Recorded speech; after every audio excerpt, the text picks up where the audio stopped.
18 মাসের মধ্যে নির্বাচনের বিষয়ে সেনা প্রধানের বক্তব্যের পর ফের আলোচনায় সরকারের মেয়াদ। রাজনৈতিক দলগুলোর চাপও বাড়ছে।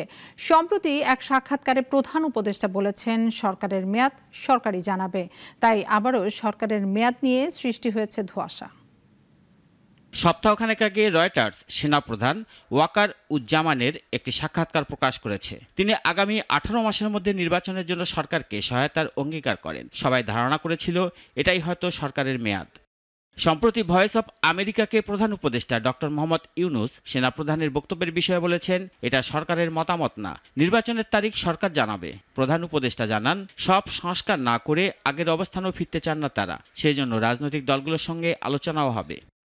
এদিকে বড় রাজনৈতিক দল বিএনপি বলছে তারা সংস্কারের পক্ষে, তবে সেই সংস্কার হবে নির্বাচনের জন্য যতটুকু প্রয়োজন ততটুকু। সর্বত্র এমনভাবে দলীয়করণ হয়েছে যে এটার জন্য কিছু সময় লাগবে। সেই জন্য আমরাও মনে করি যে 90 দিন যথেষ্ট সময় নয়।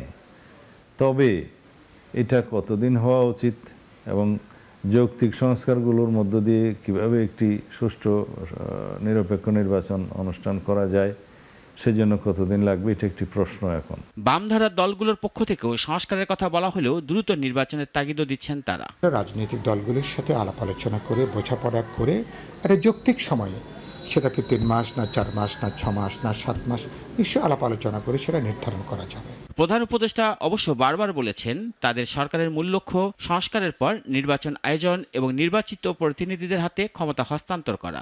দেশের মানুষও তাই চায়। রাশিদুল কাদির, নাগরিক, ঢাকা।